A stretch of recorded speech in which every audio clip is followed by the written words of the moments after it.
हमारा सब्जेक्ट है strength of material, या आप बोल सकते हैं स्ट्रक्चरल मैकेनिक्स। इसके अंदर हमने शुरू की हुई अपनी 5th यूनिट यानी कि बेंडिंग स्ट्रेसेस। बेंडिंग स्ट्रेसेस के अंदर हम बात कर रहे थे बेंडिंग इक्वेशन के बारे में, बेंडिंग थ्योरी के बारे में, जो एजम्पशंस थी हमारी बेंडिंग की उनके बारे में हमने बात की थी हमारे लास्ट लेक्चर में। इस लेक्चर में हम बात करेंगे मूवमेंट ऑफ रेजिस्टेंस के बारे में। मूवमेंट ऑफ रेजिस्टेंस क्या होता है, सेक्शनल मॉडुलस क्या होता है, अलग अलग डिफरेंट टाइप्स के जो सेक्शंस होते हैं, चाहे वो रेक्टेंगुलर सेक्शन है, सर्कुलर सेक्शन है, होलो सर्कुलर सेक्शन है, या फिर होलो रेक्टेंगुलर सेक्शन है, उन सेक्शंस के लिए हमारा सेक्शनल मॉडुलस क्या रहेगा, इस लेक्चर में हम बात करेंगे उसके बारे में। तो सबसे पहले जो हम टॉपिक शुरू करने जा रहे हैं वो है movement of resistance.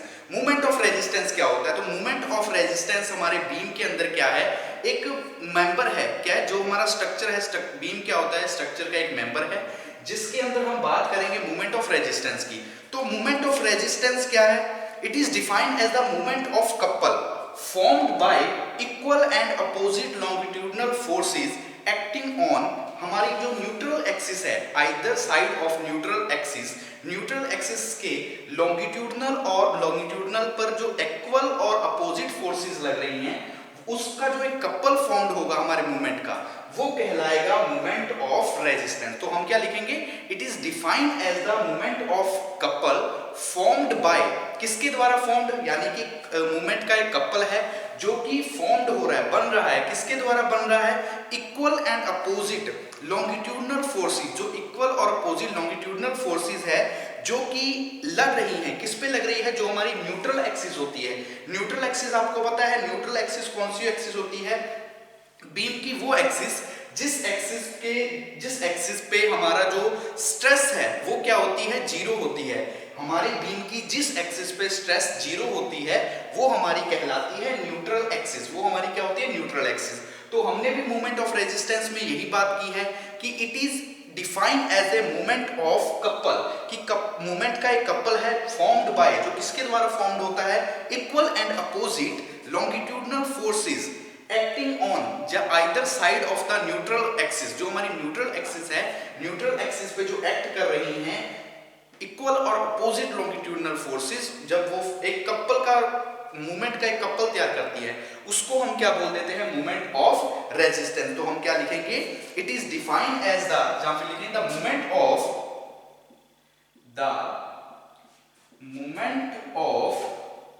Couple formed by equal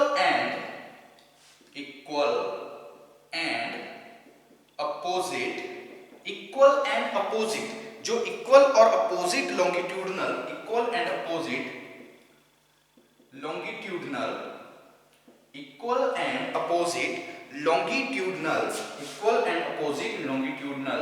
internal forces,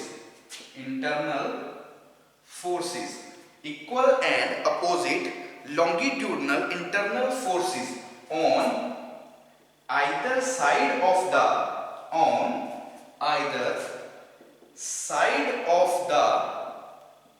neutral axis is known as movement of resistance. तो उसको हम क्या बोल देंगे? Movement of resistance. तो मूवमेंट ऑफ रेजिस्टेंस के बारे में पता लगा। मूवमेंट ऑफ रेजिस्टेंस जिस तरह से, मान लीजिए ये आपका एक बीम है, उसके ऊपर बेंडिंग स्ट्रेसेस लग रही है। बेंडिंग स्ट्रेसेस की वजह से बीम के अंदर क्या आ गया है? बेंडिंग आ चुकी है। ये हमारी क्या है? ये सेंटर की, यानी कि ये है न्यूट्रल एक्सिस। ये हमारी क्या कहलाएगी? Neutral axis. इसके ऊपर यहां से एक फोर्स लग रही है, एक फोर्स लग रही है यहां से। मान लीजिए ये भी कंप्रेशन फोर्स है, ये भी कंप्रेशन है। इसी तरह से नीचे जो फोर्स लग रही है वो है टेंसाइल फोर्स, और इस साइड की जो फोर्स लग रही है वो कौन सी है? Tensile force. तो ये एक तरह से आप मान लीजिए एग्जांपल है। ऊपर कौन सी लग रही है? ऊपर जो भी फोर्स लग रही है, जो स्ट्रेस लग रही है, वो कौन सी है? Compressive stress. ऊपर जो हमारे पास स्ट्रेस हो रही है वो कंप्रेसिव है। नीचे कौन सी है? Tensile stress. नीचे जो अप्लाई हो रही है वो स्ट्रेस कौन सी है? Tensile stress. तो ये क्या करती है? मूवमेंट का एक कपल फॉर्म कर देती है जब equal and opposite forces, equal और अपोजिट, इक्वल यानी कि बराबर, और अपोजिट यानी कि डायरेक्शन एक दूसरे से अलग है, जब वो फोर्सेस फोर्सेस लगती है लॉन्गिट्यूडनल इंटरनल फोर्सेस, जब अंदर से फोर्सेस लगती है किस पे, हमारी न्यूट्रल एक्सिस के रिगार्डिंग, तब हम क्या बोल देते हैं, उसको बोलते हैं मोमेंट ऑफ रेजिस्टेंस। वो हमारा क्या कहलाता है, मोमेंट ऑफ रेजिस्टेंस। तो एक बार फिर से देख लीजिए, moment of resistance, the moment of couple formed by, किसके द्वारा फॉर्म्ड हो रहा है, equal and opposite longitudinal internal forces. Equal और अपोजिट, ये क्या है, दोनों इक्वल है, लेकिन डायरेक्शन क्या है दोनों की, अपोजिट है। जब इक्वल और अपोजिट लॉन्गिट्यूडनल इंटरनल फोर्सेस लगती है हमारे न्यूट्रल एक्सिस के आइदर साइड्स पे, यानी कि ऊपर की तरफ, नीचे की तरफ, दोनों साइड पे जब फोर्सेस लग रही है न्यूट्रल एक्सिस की, तो उसको हम क्या बोल देते हैं, मोमेंट ऑफ रेजिस्टेंस। वो हमारा क्या कहलाता है, मोमेंट ऑफ रेजिस्टेंस। अब मोमेंट ऑफ रेजिस्टेंस के बाद हम बात कर लेते हैं हमारे सेक्शन मॉडुलस के बारे में। मोमेंट ऑफ रेजिस्टेंस के बाद बात करते हैं सेक्शन मॉडुलस के बारे में कि सेक्शन मॉडुलस क्या है। सेक्शन मॉडुलस भी बोल सकते हैं, या फिर आप इसको सेक्शनल मॉडुलस भी बोल सकते हैं। सेक्शनल मॉडुलस या फिर सेक्शन मॉडुलस। शुरू करते हैं। तो हमारा टॉपिक क्या है, सेक्शन मॉडुलस। सेक्शन मॉडुलस, ठीक है। सेक्शन मॉडुलस, तो देखो सेक्शन मॉडुलस क्या है, ये एक तरह से रेशो होती है। किसके बीच की रेशो है, ये है moment of inertia about neutral axis to outer most layer of the neutral axis, मतलब जो डिस्टेंस है, the distance of the outer most layer from neutral axis. कि जब भी हम बात करेंगे सेक्शन मॉडुलस या फिर सेक्शनल मॉडुलस के बारे में, तो हम क्या लिखेंगे, इट इज ए रेशो। ये क्या है, रेशो है। किसके बीच की रेशो है, it is the ratio of moment of inertia about neutral axis to the distance of outer most layer from neutral axis. कि जो मोमेंट ऑफ इनर्शिया है न्यूट्रल एक्सिस का, और जो डिस्टेंस है आउटर मोस्ट लेयर से neutral axis तक का जो डिस्टेंस है, उसका जो रेशो होगा, उस रेशो को हम क्या बोल देंगे, उस रेशो को हम बोलेंगे सेक्शनल मॉडुलस। वो हमारा रेशो क्या कहलाएगा, सेक्शनल मॉडुलस। तो हम यही लिखेंगे, the moment of inertia, the moment of inertia, the moment of inertia, sorry, the moment of inertia about neutral axis, about neutral axis to the distance of outermost layer from the neutral axis,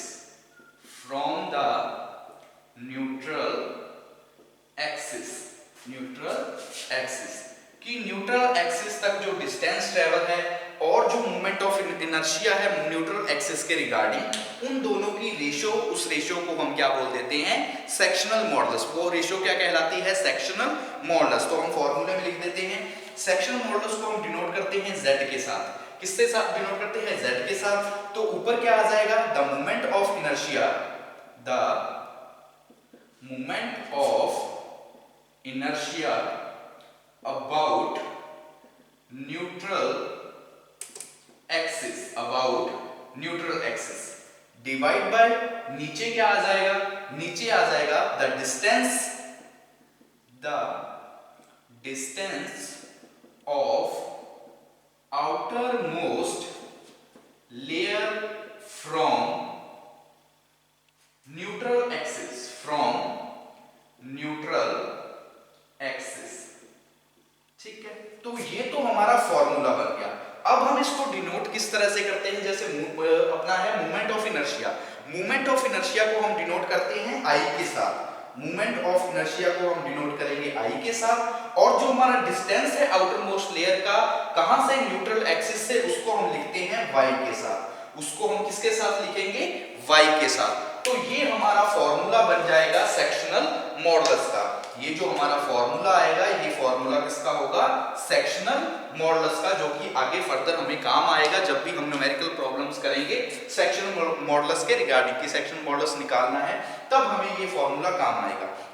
तो एक बार फिर से देख लीजिए, sectional modulus के अंदर हमने क्या किया कि सेक्शनल मॉडुलस ये क्या है, रेशो है, द मोमेंट ऑफ इनर्शिया, ये क्या है, रेशो है, किसके बीच की, it is a ratio, it is a ratio, ये क्या है, रेशो है, किसके बीच की रेशो है, मोमेंट ऑफ इनर्शिया, ये क्या है, एक रेशो है, किसके बीच की, मोमेंट ऑफ इनर्शिया और न्यूट्रल एक्सिस, जो भी डिस्टेंस है न्यूट्रल एक्सिस से लेके आउटर मोस्ट लेयर तक जो डिस्टेंस रहेगा उस डिस्टेंस के बीच की क्या रहेगी, जो भी रेशो है उस रेशो को हम क्या बोल देंगे, वो रेशो हमारी कहलाएगी सेक्शनल मॉडुलस, वो रेशो हमारा क्या होगा, सेक्शनल मॉडुलस। सेक्शनल मॉडुलस को z के साथ डिनोट करते हैं, फॉर्मूला हमारा ये बन जाएगा, the moment of inertia about neutral axis divide by में the distance of outer most layer from neutral axis, from neutral axis.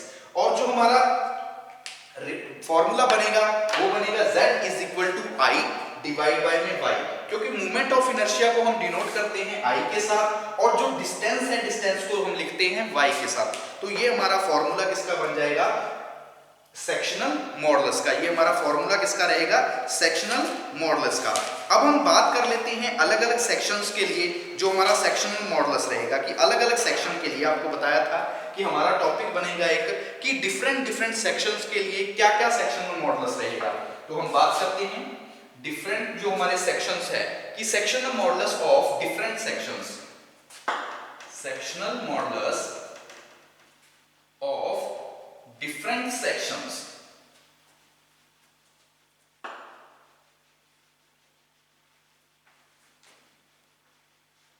ठीक है, शुरू करते हैं। हमारा टॉपिक क्या है, सेक्शनल मॉडुलस, सेक्शनल या फिर section modulus for different sections, different sections कि अलग अलग सेक्शन के लिए हमारा जो सेक्शनल मॉडुलस है वो क्या रहेगा। तो सबसे पहले हम बात करते हैं हमारे रेक्टेंगुलर सेक्शन के बारे में। सबसे पहले हम बात करते हैं फर्स्ट हमारा कौन सा आपको बताया था, तो हम दो सेक्शंस के बारे में बात करेंगे। पहला हमारा जो सेक्शन होगा वो सेक्शन कहलाएगा रेक्टेंगुलर सेक्शन, दूसरा सेक्शन होगा वो होगा सर्कुलर सेक्शन। सर्कुलर सेक्शन और रेक्टेंगुलर सेक्शन दोनों के अंदर हम बात करेंगे होलो के बारे में भी और सॉलिड के बारे में भी। तो सबसे पहले हम बात करते हैं रेक्टेंगुलर सेक्शन के बारे में। रेक्टेंगुलर सेक्शन, रेक्टेंगुलर सेक्शन, तो रेक्टेंगुलर सेक्शन के अंदर सबसे पहले तो हम क्या करते हैं, एक रेक्टेंगुलर ड्रॉ करते हैं। सबसे पहले हम क्या करते हैं, मान लीजिए इस तरफ एक रेक्टेंगुलर ड्रॉ कर देते हैं। ये क्या है, हमारा एक रेक्टेंगुलर है, इसकी विड्थ हम लिख देते हैं, ये हमारा क्या होगा। उसके बाद इस तरफ से ये हमारा क्या रहेगा, इन दोनों को हम क्या कर देते हैं, साइज दे देते हैं। मान लीजिए ये हमारा क्या है, v है, यहां से क्या कर रहे हैं, ये हमारी क्या है, एक न्यूट्रल एक्सिस, सेंटर में हमने क्या दे दी, न्यूट्रल एक्सिस दे दी, और ये हमारा क्या बन जाएगा, d/2, ये भी हमारा क्या रहेगा, d/2। ये क्या है, एक सिंपल सॉलिड रेक्टेंगुलर सेक्शन है। पहले हम बात करेंगे रेक्टेंगुलर सेक्शन के बारे में, जो कि क्या है, सॉलिड रेक्टेंगुलर सेक्शन है। न्यूट्रल एक्सिस होगी, ये हमारी क्या है, NA मतलब न्यूट्रल एक्सिस। आपको पता है हमने बात की थी लेक्चर में कि NA का मतलब क्या होता है, न्यूट्रल एक्सिस होता है, वो एक्सिस जिसकी जो एक्सिस है बीम की, जिसकी स्ट्रेस, जो एक्सिस पे स्ट्रेस हमारी जीरो होती है, मतलब बीम की वो एक्सिस जिस एक्सिस पे स्ट्रेस जीरो होती है वो हमारी कहलाती है न्यूट्रल एक्सिस। तो यहाँ पे जब भी हम स्ट्रेस की बात करेंगे तो इस एक्सिस पे स्ट्रेस कितनी होगी, जीरो होगी। तो हमने लिखा v, विड्थ लग दी, ये हमारा क्या है, डायगोनल में पूरा d था, हमने हाफ ऑफ कर दिया, d/2 बाय में d/2। तो अब हम बात करते हैं फॉर्मूले की रेक्टेंगुलर सेक्शन के अंदर। तो जो फॉर्मूला बनेगा, फॉर्मूला जब हम निकालते हैं मोमेंट ऑफ इनर्शिया, तो I क्या होता है, क्योंकि हमने निकालना है सेक्शनल मॉडुलस। सेक्शनल मॉडुलस का फॉर्मूला आपको पता है, फॉर्मूला होता है I डिवाइड बाय में y, I divide bye y। तो हमें रेक्टेंगुलर सेक्शन में दोनों चीजों की जरूरत होगी, y की भी जरूरत होगी और i की भी जरूरत होगी। तो i हम किस तरह से निकालेंगे? तो i निकालने का फॉर्मूला हमने बात की थी मोमेंट ऑफ इनर्शिया चैप्टर के अंदर कि रेक्टेंगुलर सेक्शन के अंदर जब हम i निकालते हैं तो i किस तरह से निकालते हैं? i निकालने का फॉर्मूला होता है b d की क्यूब डिवाइड बाय में 12। यही फॉर्मूला होगा, आपको याद होगा, हमने मोमेंट ऑफ इनर्शिया चैप्टर किया था, यूनिट की थी हमने मोमेंट ऑफ इनर्शिया, उसके अंदर हमने बात की थी रेक्टेंगुलर सेक्शन के बारे में कि जब हम रेक्टेंगुलर सेक्शन के अंदर मोमेंट ऑफ इनर्शिया निकालते हैं, आई निकालते हैं, आई एक्सिस एक्स एक्सिस पे, आई वाई एक्सिस पे, तब जो हमारा फॉर्मूला बनेगा वो बनेगा बी डी की क्यूब डिवाइड बाय में 12। इसी प्रकार जो हमारा वाई होगा, वाई क्या होता है? वाई आपको पता है ये क्या होता है? डिस्टेंस। तो डिस्टेंस हमारा कितना रहेगा? डिस्टेंस रहेगा डी बाय में 2, d by 2 ये हमारा क्या आ जाएगा? डिस्टेंस। अब देखो हमारे पास i भी आ चुका है और y भी आ चुका है, तो हम यहां से निकाल सकते हैं फॉर्मूला, यानी कि i डिवाइड बाय में y। i हमारे पास कितना है? b d की क्यूब डिवाइड बाय में 12 और d हमारे पास कितना आया है? d बाय में 2, d बाय में 2, ये हमने फॉर्मूला पुट किया। देखो i है, i की वैल्यू पुट की, y है, y की वैल्यू पुट कर दी हमने यहाँ पे। तो अब हम जब इसको ओपन करेंगे यानी कि खोल के लिखेंगे तो किस तरह से हो जाएगा? बी डी की क्यूब डिवाइड बाय में क्या हो जाता होता है? यहाँ पे आ जाएगा 12, डिवाइड बाय में 12 आ जाएगा, मल्टीप्लाई में ये ऊपर चला जाएगा 2, डिवाइड बाय में आ जाएगा डी। इसी तरह से ओपन होगा, जब हम इसको ओपन करके यानी कि ऊपर लेके जाएंगे तो ये क्या हो जाएगी? ये जो इक्वेशन है ये ऊपर चली जाएगी, 2 ऊपर चले जाएगा, डी नीचे चलेगा। तो यहां से जब हम काट देंगे तो ये हमारा बन जाएगा 6, डी से एक डी कट जाएगा, यानी कि डी से एक डी कट जाएगा, यहाँ पे 2 बच जाएगा। तो जो हमारा बनेगा B D square divide by में 6, B D square divide by में 6, ये हमारा फॉर्मूला आ जाएगा किसके रिगार्डिंग? हमारे रेक्टेंगुलर सेक्शन के बारे में। जब भी हम रेक्टेंगुलर सेक्शन की बात करेंगे तो रेक्टेंगुलर सेक्शन के अंदर जो हमारा फॉर्मूला बनेगा वो फॉर्मूला क्या रहेगा? वो फॉर्मूला रहेगा रेक्टेंगुलर सेक्शन के अंदर ये, ठीक है। रेक्टेंगुलर सेक्शन के अंदर z जो हमारी होगी वो होगी B D square divide by में 6, B D square divide by में 6 रेक्टेंगुलर सेक्शन के अंदर। तो एक बार फिर से देख लीजिए, रेक्टेंगुलर सेक्शन था, रेक्टेंगुलर सेक्शन के अंदर v हमारी ये रही, d टोटल है d by 2 हो जाएगा। i का हमें पता है, हम रेक्टेंगुलर सेक्शन में जब मोमेंट ऑफ इनर्शिया निकालते हैं तो i हमारी होती है bd की क्यूब डिवाइड बाय 12, y हमें पता है डिस्टेंस है, तो डिस्टेंस d by 2 हो जाएगा। i और y की वैल्यू पता लग गई, i और y की वैल्यू पुट कर देंगे तो हमारे पास आ जाएगा z की वैल्यू आएगी bd स्क्वायर डिवाइड बाय में 6, bd डिवाइड बाय में 6। ये तो हमने बात की हमारे रेक्टेंगुलर सेक्शन के अंदर सॉलिड के बारे में। ये हमारी कौन सी थी? जब हम बात करेंगे हमारे सॉलिड सेक्शन के बारे में, सॉलिड सेक्शन। अब हम बात कर लेते हैं होलो सेक्शन के बारे में, इसी के अंदर रेक्टेंगुलर सेक्शन के अंदर, रेक्टेंगुलर सेक्शन के अंदर सॉलिड के बारे में, ठीक है। सॉलिड सेक्शन ये हमारा कौन सा था? होलो सेक्शन। इसी के बाद अब हम बात कर लेते हैं हमारे रेक्टेंगुलर सेक्शन के बारे में, इसको रफ कर देते हैं। रेक्टेंगुलर सेक्शन में होलो, ये हमारा क्या था? Rectangular solid. अब हम बात करते हैं हमारे सॉलिड सेक्शन, होलो सेक्शन के बारे में। तो होलो सेक्शन के अंदर भी सेम इसी तरह डायग्राम हमारा ड्रॉ हो जाएगा और इसके अंदर यहां से हम दे आएंगे एक ड्रॉ, ठीक है। यहां से हम क्या कर लेते हैं, मान लीजिए ये हमने इसकी क्या कर दी? सेक्शनिंग कर दी। यहां से हम क्या कर देंगे? इसकी सेक्शनिंग कर देंगे। ये हम क्या करते हैं? एक रफली डायग्राम ड्रॉ कर लेते हैं। ये क्या कहते हैं? रफली डायग्राम ड्रॉ कर लेते हैं। जहां से इसके बीच की जो विड्थ है ये तो हमारी रहेगी b की b, ये हमारी क्या रहेगी? स्मॉल b रहेगी। लेकिन जो यहां से लेके यहां तक की होगी ये हमारी कहलाएगी कैपिटल B, ठीक है। इसी तरह हमारा यहां से लेके यहां तक का जो d होगा ये तो क्या रहेगा? Small d। ये हमारा क्या रहेगा? स्मॉल d रहेगा। लेकिन वो ऊपर वाला क्या हो जाएगा? अपर d, ठीक है।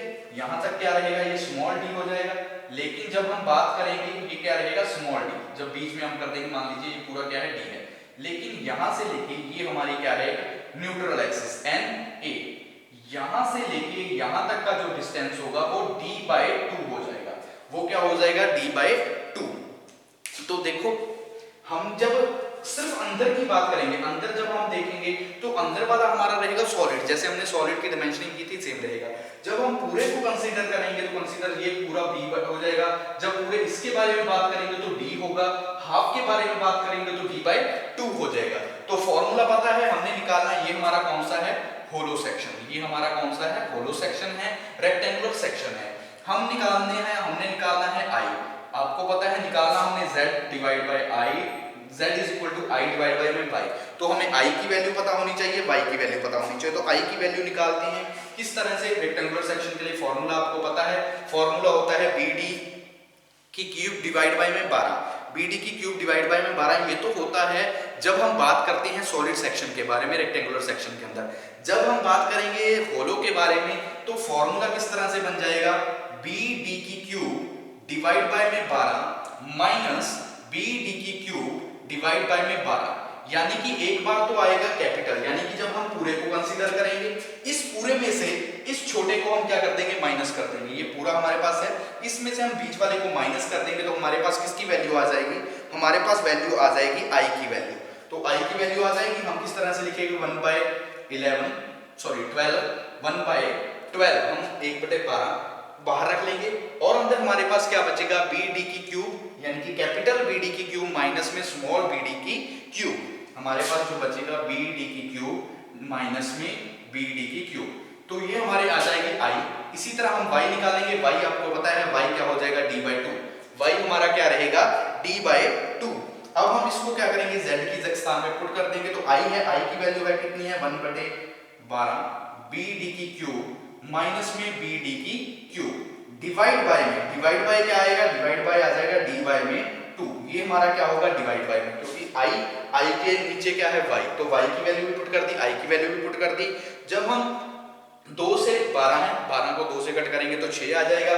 तो हमारे पास जो फॉर्मूला बन जाएगा वो बनेगा bd की क्यूब, वो हमारा फॉर्मूला क्या रहेगा, bd की क्यूब माइनस bd की क्यूब डिवाइड बाय में क्या हो जाएगा, 2 से ये 12 है, 6 आ जाएगा, यानी कि नीचे क्या रह जाएगा, 6d। इस तरह से हमारे पास फॉर्मूला आ जाएगा इसका होलो सेक्शन के अंदर। जब भी हम बात करेंगे हमारे रेक्टेंगुलर सेक्शन के अंदर होलो, रेक्टेंगुलर सेक्शन के अंदर होलो, तो ये हमारा फॉर्मूला बन जाएगा। फॉर्मूला क्या हो जाएगा z का, z is equal to bd की क्यूब माइनस bd की क्यूब डिवाइड बाय में 6d। ये हमारा फॉर्मूला बनेगा हमारे होलो सेक्शन के अंदर, रेक्टेंगुलर सेक्शन के अंदर। अब हम बात कर लेते हैं इसके बाद, ये तो हमने बात की रेक्टेंगुलर सेक्शन के बारे में। रेक्टेंगुलर सेक्शन के बाद बात करते हैं हमारे सर्कुलर सेक्शन के बारे में। रेक्टेंगुलर सेक्शन, अब हम बात करते हैं हमारे सेकंड सेक्शन के बारे में। सेकंड सेक्शन हमारा कौन सा है, सर्कुलर सेक्शन।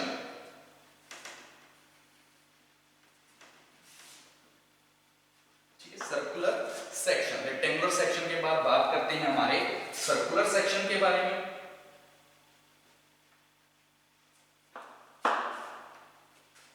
ठीक है, सर्कुलर सेक्शन, तो सर्कुलर सेक्शन के अंदर भी हम बात करके ले लेते हैं। सेकंड पॉइंट है हमारा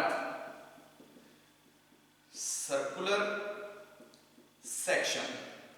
ठीक है, सर्कुलर सेक्शन, तो सर्कुलर सेक्शन के अंदर भी हम क्या करेंगे, सबसे पहले हम डायग्राम ड्रॉ कर लेंगे। मान लीजिए ये हमारा क्या है, एक सर्कुलर सेक्शन है, ये हमारी क्या है, न्यूट्रल एक्सिस है, न्यूट्रल एक्सिस है। न्यूट्रल एक्सिस होगी, सर्कुलर में क्या होता है, π/4 होता है, π/64 होता है।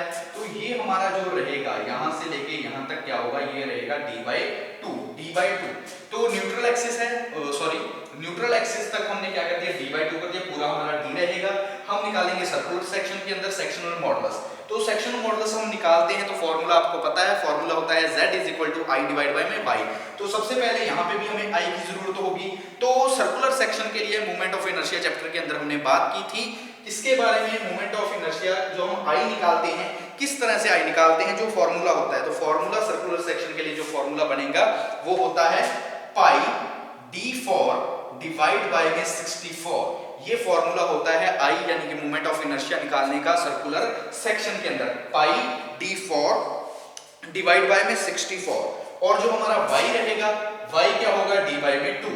z है, z की वैल्यू पुट यहां पे वैल्यू पुट कर देंगे, d/4 डिवाइड बाय 64 d/2। तो ये क्या हो जाएगा, πd4 डिवाइड बाय में 64 मल्टीप्लाई 2 डिवाइड बाय में d।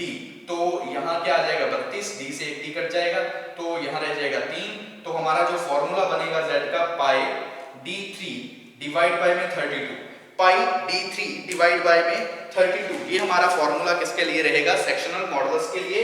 कौन से सेक्शनल मॉडुलस के लिए? सर्कुलर सेक्शन, वो भी कौन सा? सॉलिड सर्कुलर सेक्शन के लिए। कौन से सर्कुलर सेक्शन के लिए? सॉलिड सर्कुलर सेक्शन के लिए जो हमारा फॉर्मूला बनेगा वो फॉर्मूला बन जाएगा ये z का। z is equal to pi d cube divide by में 32। डिवाइड बाय में क्या हो जाएगा? 32। अब हम बात कर लेते हैं 32 के बाद, बात करते हैं 32 के बाद हमारे सेक्शनल मॉडुलस के अंदर ही सर्कुलर सेक्शन कौन से? होलो सर्कुलर सेक्शन के बारे में। होलो सर्कुलर सेक्शन, ये तो हमारा क्या था? सॉलिड। सॉलिड के बारे में आपको पता लगा। अब हम बात करते हैं होलो सर्कुलर सेक्शन के बारे में। होलो सर्कुलर सेक्शन कि होलो सर्कुलर सेक्शन हम किस तरह से निकालते हैं, कैसे हम बात करेंगे हमारे होलो सर्कुलर सेक्शन के बारे में। ये हमारा कौन सा आएगा? होलो। तो होलो के लिए भी हम क्या करते हैं? डायग्राम ड्रॉ कर लेते हैं। मान लीजिए ये हमारा डायग्राम हो जाएगा, इसके अंदर एक और डायग्राम आ जाएगा। ये हमारी क्या हो जाएगी? Neutral axis. ये हमारी क्या कहलाएगी? Neutral axis N A. यहां तक का जो डाया है, ये वाला डाया तो हमारा रहेगा d/2, लेकिन जब हम बात करेंगे पूरे डाये के बारे में, ये हमारा हो जाएगा कैपिटल D/2। Capital D/2। तो फॉर्मूला भी हमारा सेम ही रहेगा। I is equal to, I निकालते हैं तो I निकालने के लिए फॉर्मूला होता है सिंपल। अगर फॉर्मूले की बात करें तो सिंपल फॉर्मूला क्या होता है? 64 D4 होता है। तो यहाँ D4 कैपिटल माइनस में D4 स्मॉल d आ जाएगा। इसके बाद हम निकाल लेंगे y की वैल्यू कितनी आ जाएगी? D/2।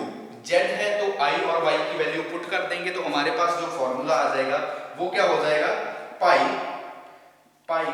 d4 माइनस में d4 यानी कि कैपिटल D माइनस में स्मॉल d डिवाइड बाय में 2 है, 64 है तो 2 से काट देंगे, हमारे पास कितना आ जाएगा? 32d। तो ये हमारे पास फॉर्मूला आ जाएगा किसका? सर्कुलर सेक्शन का। किसके लिए? होलोस के लिए। होलो के लिए हमारा जो सर्कुलर सेक्शन के लिए रहेगा मॉडुलस, वो हमारा कितना रहेगा?